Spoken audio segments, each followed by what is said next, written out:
What if you stopped drinking water for 30 days? Within hours, your brain's thirst center detects rising blood osmolality, salt levels in your bloodstream climbing as water disappears.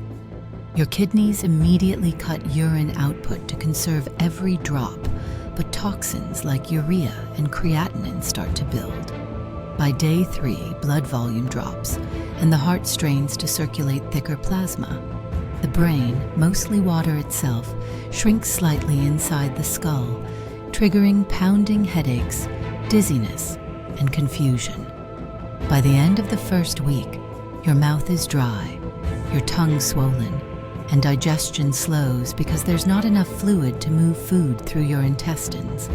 Skin loses elasticity, eyes burn from dryness, and electrolytes slip out of balance, causing painful cramps and fatigue. Week 2 brings serious trouble. Blood pressure falls, kidneys struggle to filter waste, and sodium and potassium imbalances disrupt nerve signals, causing irregular heartbeats and muscle spasms. Your body begins breaking down fat and muscle to extract trace moisture, raising your internal temperature as sweat production stops. Week 3 pushes the body toward collapse.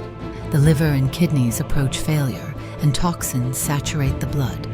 By week 4, cells rupture, enzymes fail, and the cardiovascular system begins to shut down. Water isn't just hydration. It's the medium that keeps every chemical reaction alive. Without it, metabolism, temperature control, and detoxification all fail. Could you survive even a single week without it?